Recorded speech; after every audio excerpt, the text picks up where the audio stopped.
Perkenalkan, nama saya Emilia Popa, mahasiswa PPG dalam jabatan angkatan ketiga tahun 2025 dengan nomor induk mahasiswa 25869050527 dari STK Santo Yakobus Maroke. Video ini sebagai dokumentasi praktik pembelajaran uji kinerja yang dilaksanakan pada tanggal 6 Oktober tahun 2025 di SMP Negeri Potowai Buru, tepatnya di kelas 8 dengan topik Yesus Pemenuhan Janji Allah. Selamat menyaksikan. Selamat kepada guru. Selamat pagi, guru. Selamat pagi. Pagi, guru. Semangat pagi. Pagi luar biasa. Oke. Sebelum kita memulai proses belajar kita pagi hari ini, tidak lupa kita mengundang hadiran Tuhan untuk ikut serta agar apa yang kita belajar hari ini dapat berguna bagi diri kita, bagi orang lain, dan bagi kehidupan kita sehari-hari. Saya minta satu orang untuk membawa kita dalam doa. Teman-teman dari guru sebelum kita belajar materi kita. Salam Maria. Berdoa Tuhan sertamu, terpujilah kau yang wanita, dan terpujilah buah Tuhan Yesus. Santa Maria, Bunda Allah, doakan kami dosa ini, sekarang dapat Tuhan mati. Amin. Dalam nama Bapa dan Putra dan Roh Kudus. Amin. Terima kasih kepada Benediktus yang telah membawa kita ke dalam doa. Silakan duduk. Ada Nemo? Ada guru. Antoneta? Ada Ibu. Alwo? Ada Ibu. Benny? Ada Ibu. Elias? Ada Ibu. Herman? Ada Ibu. Camila? Ada Ibu. Leo? Ada Ibu. Mariana? Markus? Ada Ibu. Petro? Ada Ibu. Petrus? Ada Ibu. Fidelus? Zakarias? Ada Ibu. Cipriana? Ada Ibu. Ursula? Ada Ibu. Veronica? Ada Ibu. Teman-teman, kamu pernahkah tidak membuat janji dengan seseorang? Benar. Apakah teman-teman menepati janji itu? Benar. Ada yang menepati? Ada. Ada yang mengingkari? Ada. Oke. Teman-teman, pertanyaan yang baru saja Ibu Guru sampaikan itu ada kaitannya dengan materi yang akan kita belajar hari ini, yaitu Yesus pemenuhan janji Allah. Yesus pemenuhan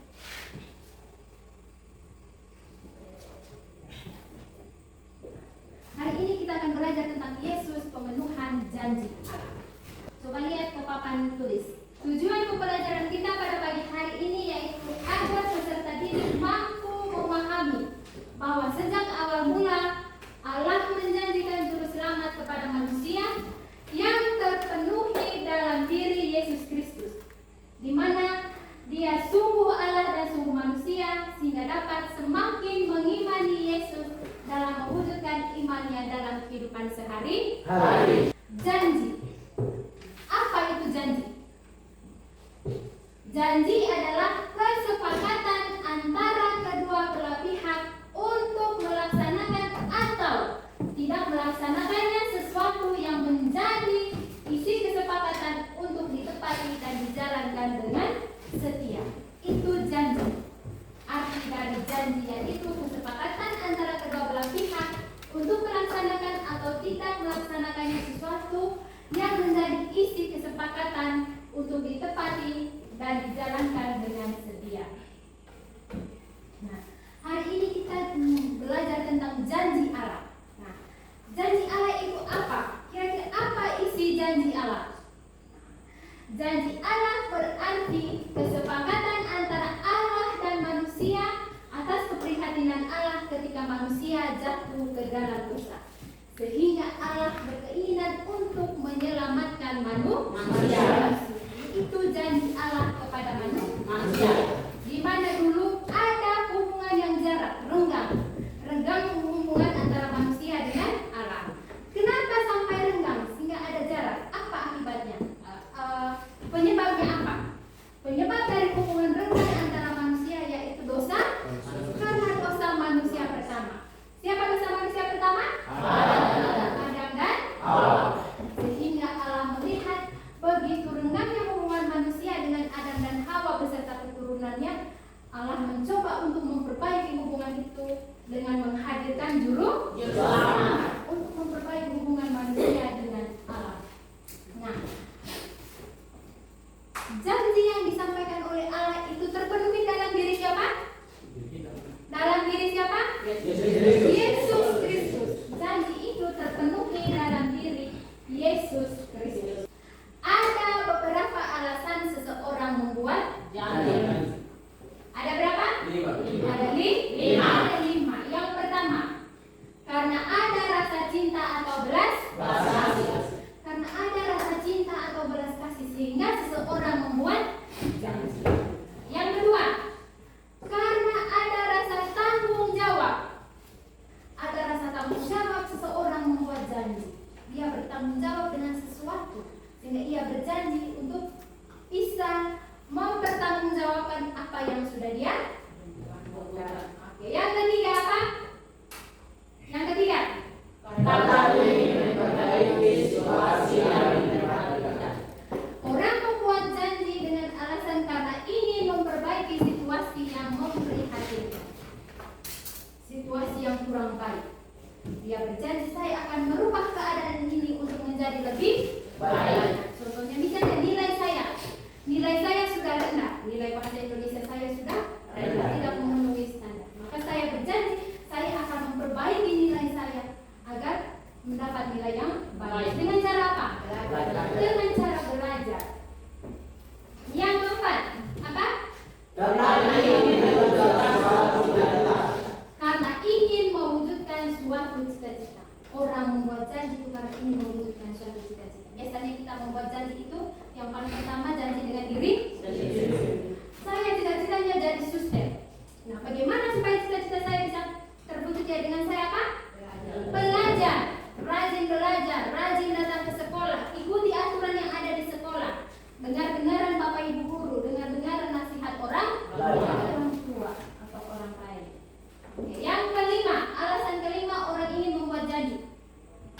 Apa alasan kelimanya? Karena ingin membahagiakan orang lain. Karena ingin membahagiakan orang lain. Orang membuat janji dengan alasan untuk membahagiakan orang lain. Biasanya kalau kita sudah membuat janji dan kita sudah sepakat, maka kita akan merasa apa? Merasa bahagia. Nah, itu tadi alasan seseorang membuat janji. Di sini ada teks kitab suci. Kejadian bab 3 ayat 8 sampai 15. Di situ menceritakan tentang janji Allah kepada manusia pertama. Ketika mereka mendengar firman Tuhan Allah yang berjalan-jalan dalam taman itu pada waktu hari sejuk, maka bersembunyilah manusia dan istrinya terhadap Tuhan Allah di antara pohon-pohon dalam taman. Tetapi Tuhan Allah memanggil manusia itu dan berfirman kepadanya, "Di manakah engkau?" Lalu mereka menjawab, ia menjawab, "Ketika aku mendengar bahwa engkau ada dalam taman ini, aku menjadi takut karena aku telanjang." Nah, setelah Adam memakan buah terlarang, dia menyadari bahwa dirinya telanjang. Lalu dia merasa takut dan dia bersembunyi dari Tuhan. Lalu Tuhan berkata, "Siapakah yang memberitahukan kepadamu bahwa engkau telanjang? Apakah engkau makan dari buah pohon yang kularang engkau makan itu?" Nah, Tuhan bertanya, "Siapa yang memberitahu engkau bahwa engkau telanjang? Apakah engkau telah melanggar apa yang sudah aku larang, yaitu memakan tidak boleh memakan pohon terlarang?" Lalu manusia itu menjawab, "Perempuan yang engkau tempatkan di sisiku, dialah yang memberi dari buah pohon itu kepadaku, maka aku makan." Nah, siapa perempuan yang ditempatkan di sisi Adam? Hawa. Lalu Adam mengatakan bahwa perempuan yang engkau tempatkan di sisi saya, dia yang memberikan buah itu kepada saya, maka saya makan. Lalu berfirmanlah Tuhan kepada perempuan itu, "Apakah yang telah engkau perbuat ini?" Lalu perempuan itu menjawab, "Ular itu yang memperdayakan aku, maka aku makan." Nah, lalu Tuhan bertanya kepada Hawa, "Apa yang telah engkau perbuat?" Lalu Hawa berkata, "Ular itu yang telah memperdaya saya, maka saya memakan buah." Lalu berfirmanlah Tuhan Allah kepada ular itu, "Karena engkau berbuat demikian, maka terkutuklah engkau di antara segala ternak dan di antara segala binatang hutan. Dengan perutmulah engkau akan menjalar dan debu tanahlah akan kau makan seumur hidup. Aku akan mengadakan permusuhan antara engkau dan perempuan itu, antara keturunanmu dan keturunannya. Keturunannya akan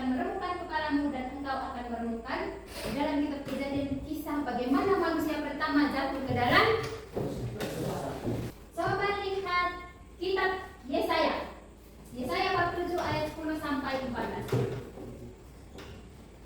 Tuhan melanjutkan firman-Nya kepada Ahaz, katanya, mintalah suatu pertanda dari Tuhan Allahmu. Biarlah itu sesuatu dari dunia yang masih yang paling bawah atau sesuatu dari tempat tertinggi yang di atas. Tetapi Ahaz menjawab, aku tidak mau meminta, aku tidak mau mencobai Tuhan. Lalu berkatalah Nabi Yesaya, baiklah, dengarkan, hai keluarga Daud, belum cukupkah kamu melelahkan anak, sehingga kamu melelahkan Allahku juga? Sebab itu Tuhan sendirilah yang akan memberikan kepadamu suatu pertanda. Sesungguhnya seorang perempuan muda akan mengandung dan akan melahirkan seorang anak laki-laki, dan ia akan menamai dia Immanuel. Kalau di kitab Kejadian tadi menceritakan tentang manusia jatuh ke dalam dosa. Di kitab Yesaya ini bagaimana Nabi Yesaya menyampaikan kabar gembira bahwa Tuhan sendiri yang akan memberikan kepadamu suatu pertanda, yaitu suatu keselamatan, di mana seorang perempuan muda akan mengandung dan akan melahirkan seorang anak laki-laki yang disebut sebagai Immanuel. Di kitab Lukas, di Injil Lukas 42 ayat 1 sampai 20. Di situ menceritakan bagaimana kisah kelahiran Yesus. Pada waktu itu Kaisar Agustus mengeluarkan suatu perintah menyuruh mendaftarkan semua orang di seluruh dunia. Dan ini pertama kalinya bagi Maria dan Yusuf untuk mendaftarkan diri. Lalu mereka berdua pergi ke kota Nazaret, yaitu di Galilea, ke Yudea, ke kota Daud yang bernama Bethlehem. Karena dia berasal dari keluarga dan keturunan Daud, supaya didaftarkan bersama-sama dengan Maria, tunangannya yang sedang mengandung. Nah, Maria ini sedang mengandung. Ketika mereka di situ, tibalah waktunya bagi Maria untuk bersalin, dan ia melahirkan seorang anak laki-laki, anaknya yang sulung. Lalu dibungkusnya dengan lampin dan dibaringkannya di dalam paliman, karena tidak ada tempat bagi mereka di rumah pengintian. Nah, di Injil Lukas menceritakan kelahiran Yesus Kristus. Bagaimana Yesus lahir di tempat yang paling sederhana, di tempat dia lahir di mana Maria dan Yusuf belum menyiapkan apa? Yohanes bab 10 ayat 24 sampai 30.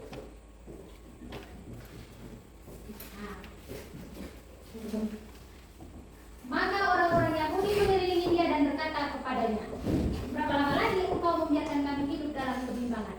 Jikalau engkau Mesias, katakanlah terus terang.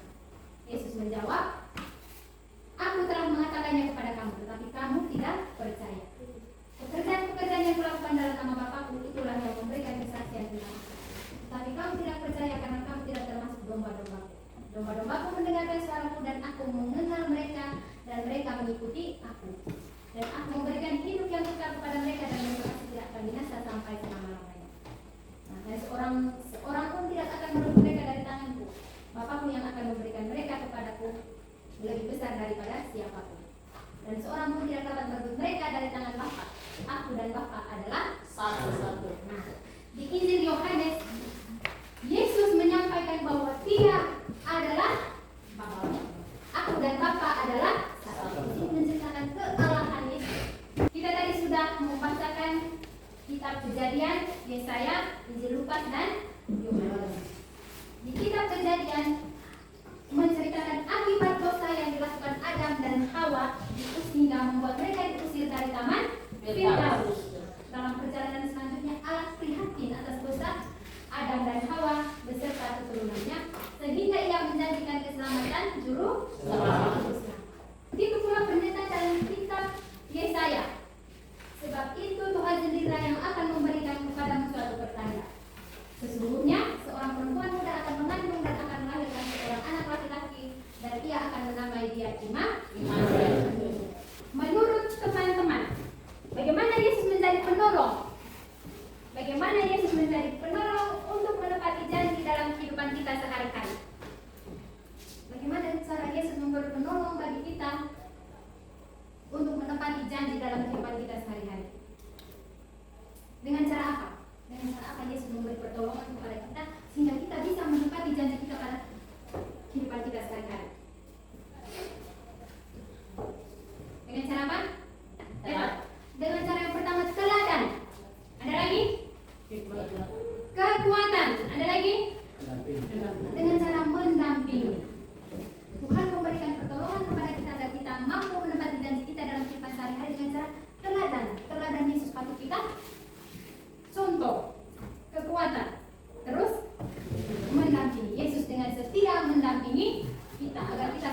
setia dengan apa yang sudah kita janjikan.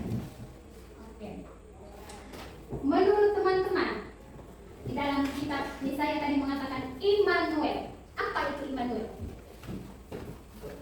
Allah beserta kita. Oke.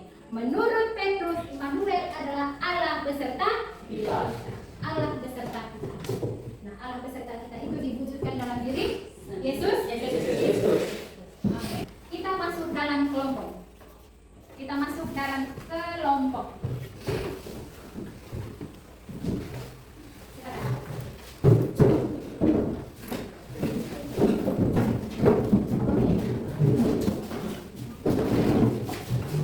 kelompok.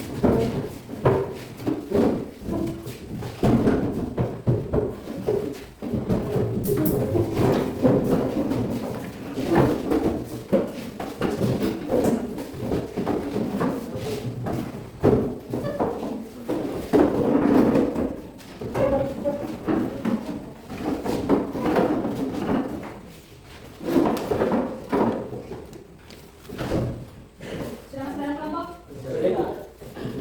Sekarang ini kelompok minggu. Nama kelompok satu kelompok minggu. Tuliskan bentuk janji yang pernah kamu buat. Tuliskan kelompok tuliskan bentuk janji yang pernah kamu buat. Silakan kelompok 1, kelompok 2 dan kelompok 3. Nomor 1, tuliskan bentuk janji yang pernah kamu buat.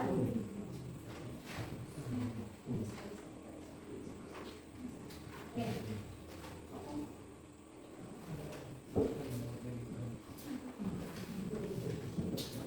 Setelah kamu membuatkan janji, setelah kamu menuliskan janji yang dulu pernah kamu buat, lalu kamu tuliskan alasannya.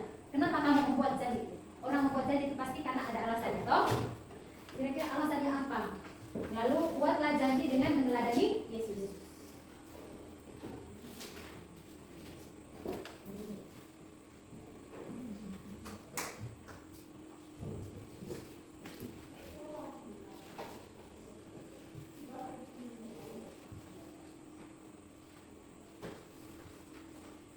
Jangan lupa tulis di atasnya nama-nama anggota kelompok. Tulis di atasnya nama-nama anggota kelompok.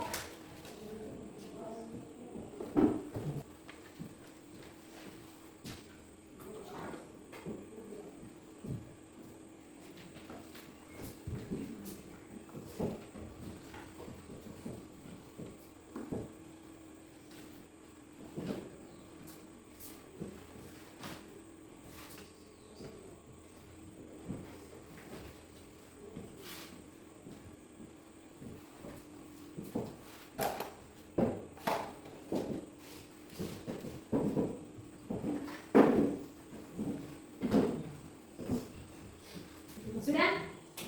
Sudah. Oke. Sudah semua?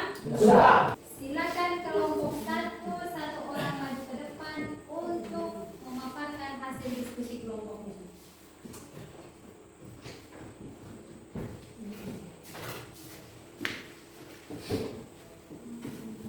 Selamat pagi teman-teman. Selamat pagi. Hari saya akan memaparkan hasil diskusi kelompok 1.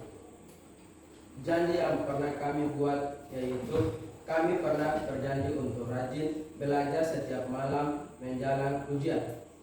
Kami ingin menempati janji itu supaya hasil belajar kami memuaskan dan membuat orang tua bangga. Alasan kami membuat janji yaitu kami membuat janji karena ingin menjadi pribadi yang lebih baik dan belajar untuk menempati ucapan kami sendiri. Janji kami dengan meladani Yesus Kristus yaitu kami berjanji untuk selalu mengampuni teman yang membuat salah, karena Yesus mengajarkan kita untuk mengampuni dan mengasihi sesama. Tepuk tangan untuk silakan kelompok 2.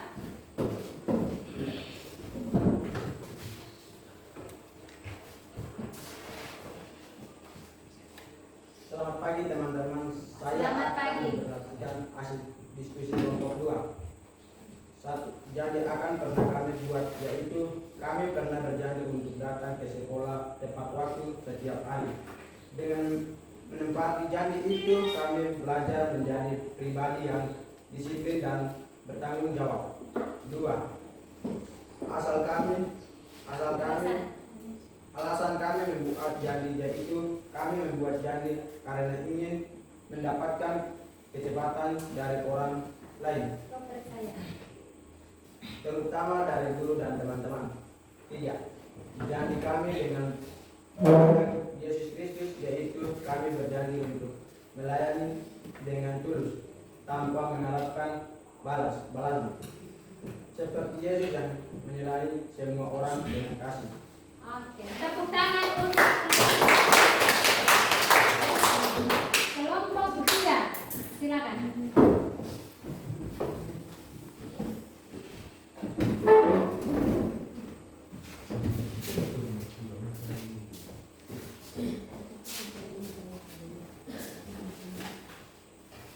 Selamat pagi teman-teman. Pagi. Saya akan membacakan hasil diskusi kelompok 3. Satu janji yang pernah kami buat, yaitu kami pernah berjanji untuk tidak bertengkar lagi dengan teman sekelas. Kami ingin menjaga hubungan yang baik dan saling menghargai satu sama lain. 2. Alasan kami membuat janji, yaitu kami membuat janji karena tidak ingin mengulangi kesalahan yang sama, dan jadi janji menjadi pengingat agar kami berubah. 3. Janji kami dengan meneladani Yesus Kristus, yaitu kami berjanji untuk tetap setia dan jujur dalam setiap tindakan karena Yesus selalu setia pada kehendak Bapa dan tidak pernah berbohong. Oke, terima kasih untuk kelompok sangat luar biasa. Kelompok 1, kelompok 2, dan kelompok 3 sangat luar biasa, kompak dalam mengerjakan tugas kelompok. Sekali lagi beri aplaus dulu untuk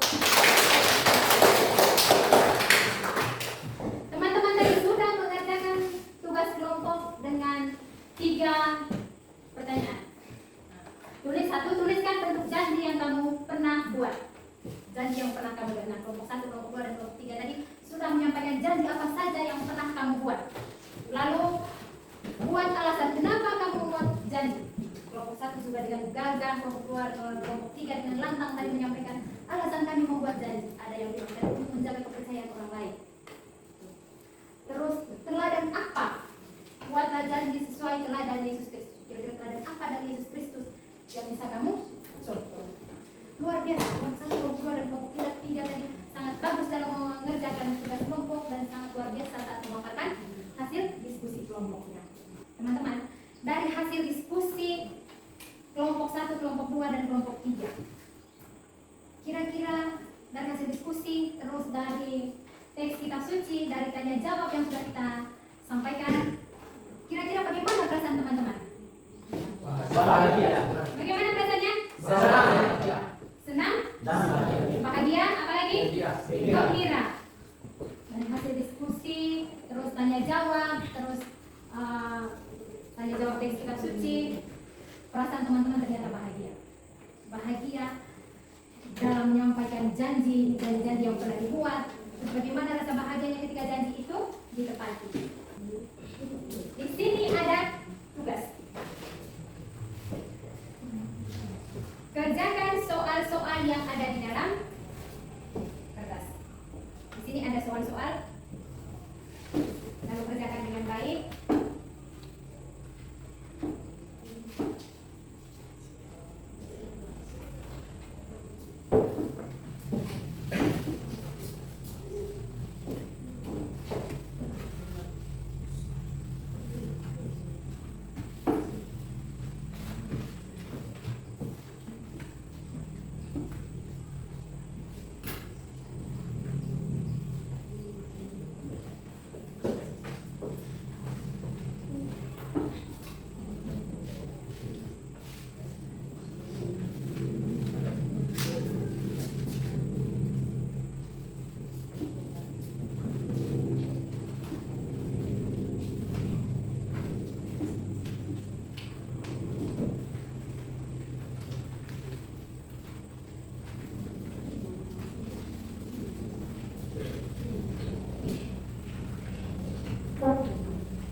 Oke, sudah? Sudah. Silakan kumpul. Silakan kumpul. Satu orang kumpul.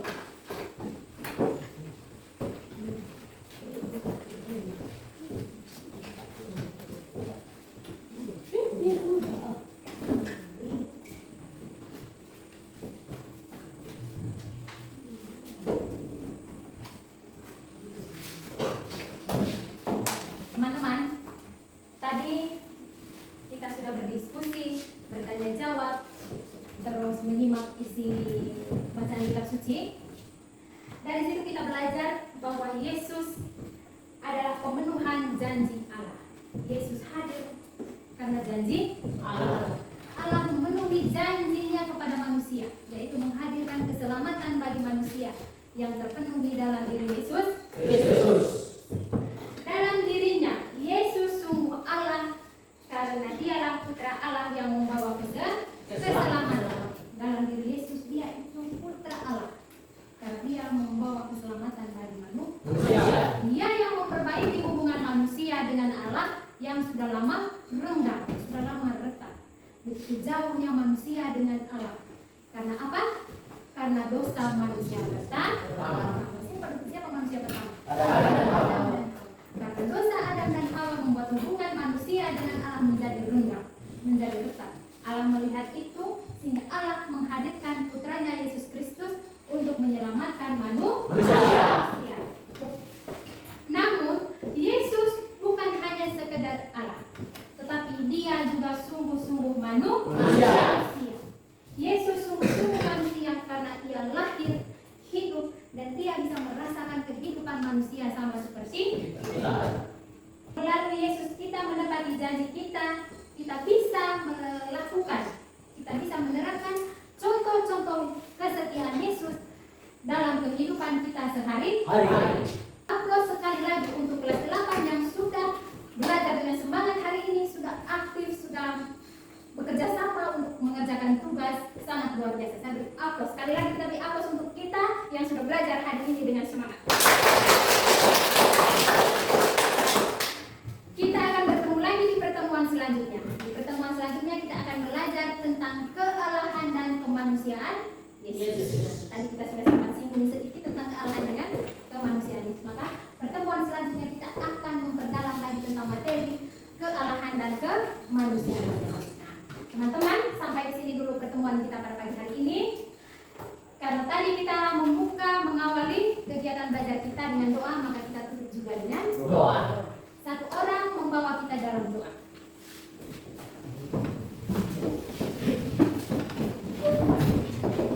Siapkan hati yang pantas, tenangkan pikiran, buka hati supaya Tuhan hadir bersama kita, hadir di hati kita, hadir di kehidupan kita, hadir juga kemanapun kita berada.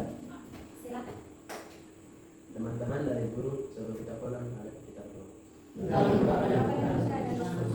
Salam Maria. Penerima Tuhan sertamu, terpujilah kau di antara wanita, dan terpujilah buatmu Yesus. Santa Maria, Bunda Allah, doakan kami dosa ini, sekarang dan waktu yang mati. Amin. Dalam Bapa dan Putra dan Roh Kudus. Amin.